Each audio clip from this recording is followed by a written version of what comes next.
Man is not forsaken on earth. He is a child of God, engaged in constructive work, temporarily clothed in flesh. He is a student in a meritorious school, where he must learn to raise himself up. The human struggle is his opportunity, his set of tools, and his textbook. How childish to imagine that the mere ringing down of the curtain, physical death, would settle transcendental questions of the infinite. One life is but a single act, one body a garment, one century a day, one task an experience, one triumph an acquisition, one death a breath of renovation. How many lives, how many bodies, how many centuries, how many tasks, how many triumphs, how many deaths are still allotted to us?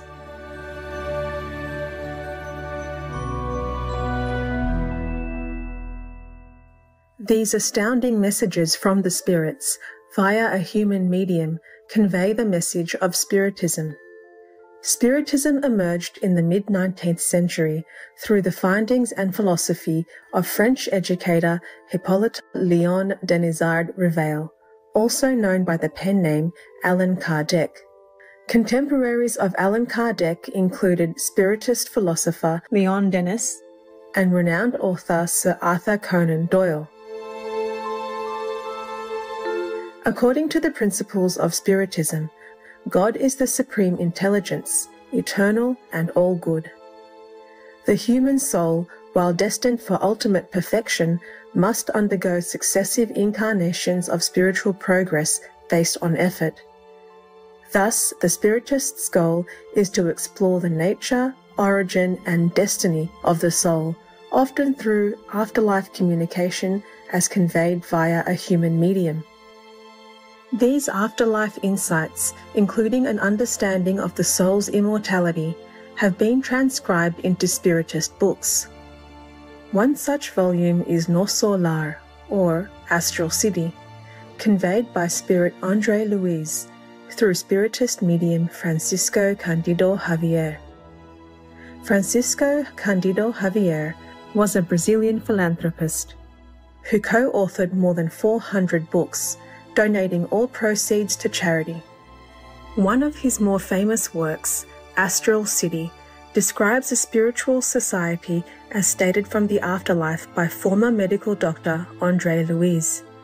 Astral City describes not only the continuation of life beyond the physical body, but more importantly, how heaven cares for each and every human soul. The following excerpts from Astral City emphasize love as the transformative principle that uplifts all souls in the universe. Chapter 15. My Mother's Visit.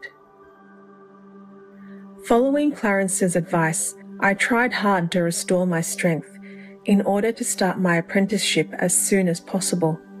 In the old days, I might have taken offence at the minister's seemingly harsh remarks, but under the circumstances, recollecting my past errors, I could only feel comforted. As a prisoner of the flesh, the soul is almost always wrapped in thick mists of illusion.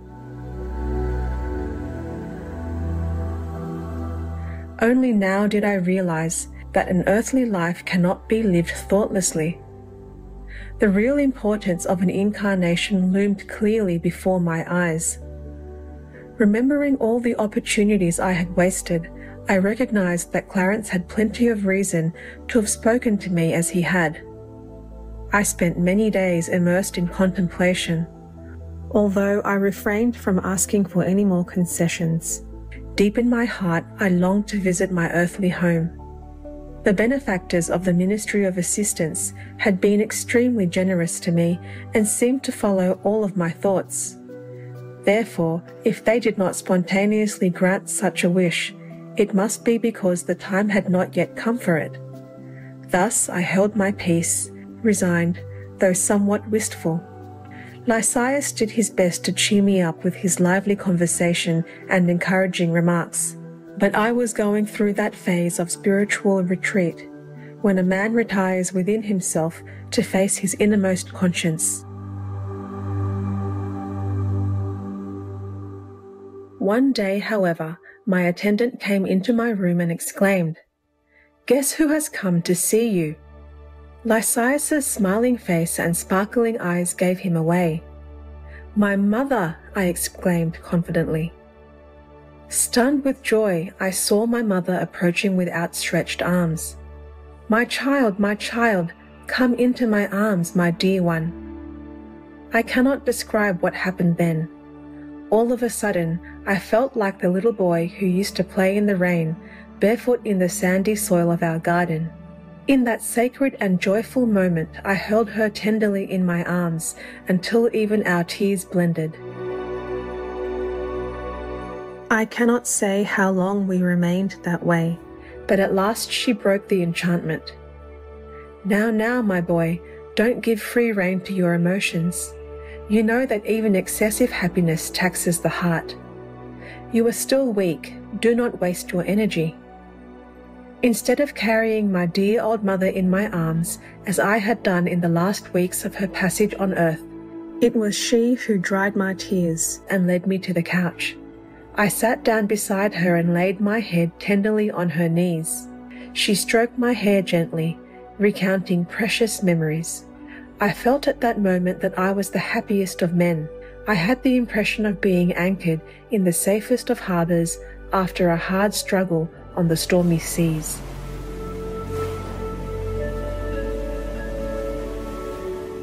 My mother's presence was a great comfort to my heart, and those moments seemed like a blissful dream. Like a little boy looking for comfort in familiar objects, I attentively observed her clothes, a perfect copy of those she used to wear at home.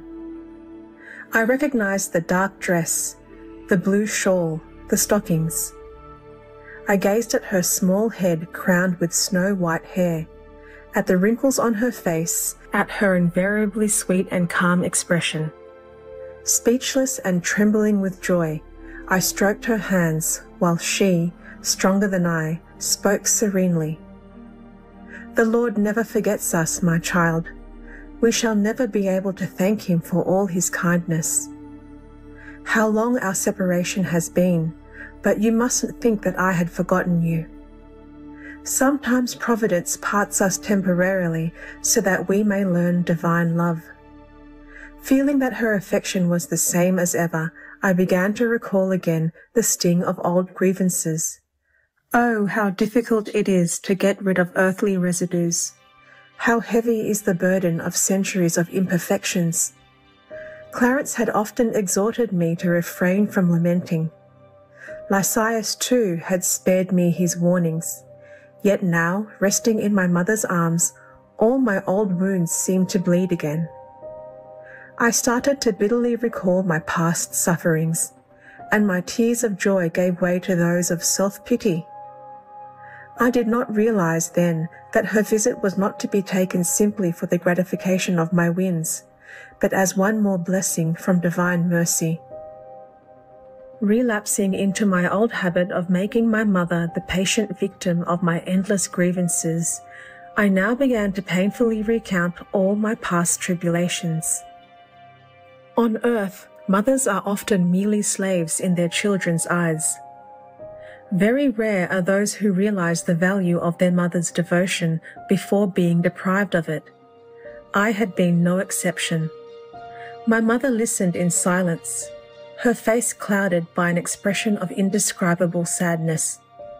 Holding me tight to her heart, her eyes full of tears, she spoke tenderly. "Oh, my son, don't complain. Didn't our generous Clarence give you sound advice on that subject?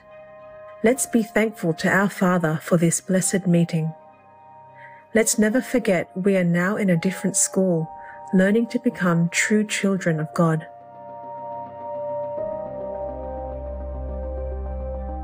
As a mother on earth, I didn't always succeed in guiding you in the best way. Therefore, I too am working to control my feelings by readjusting my heart. But your tears are stirring my old earthly feelings. drawing me back into a path I have already trodden. I should like to believe your complaints justified to set you up as the most virtuous creature in the universe, but it would be out of accordance with the new lessons we are learning. In the world, one might make allowances for such behavior. Here it is quite impossible. We must consider the Lord before everything else. You aren't the only discarnate man redeeming his errors, nor am I the only mother parted from her loved ones. The merit of our suffering, my son, doesn't lie in the tears it makes us shed, nor in the bleeding wounds it inflicts on us, but in the gateway of light it opens up to us. Tears and wounds are only a blessed means of helping us to purify our soul.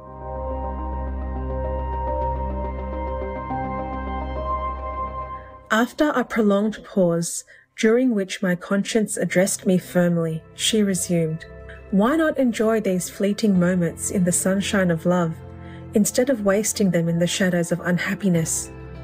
Let's serve, my child, and serve cheerfully, while at the same time constantly rejoicing in the Lord." Change your mental attitude, I beg you. Your confidence in my love and your affection for me bring me sublime happiness, but I can't return to experiences which have passed. We must love each other now with the great and sacred divine love. Those inspiring words awakened me, and I had the impression that my mother's love radiated invigorating fluids which lifted my heart. She gazed at me contentedly, transfigured by a radiant smile, and as I rose and respectfully kissed her forehead, it struck me that I had never before seen her so beautiful and so loving.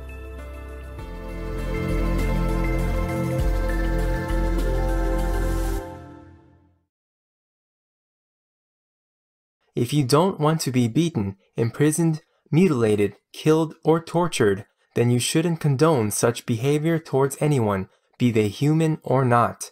Moby Vegan.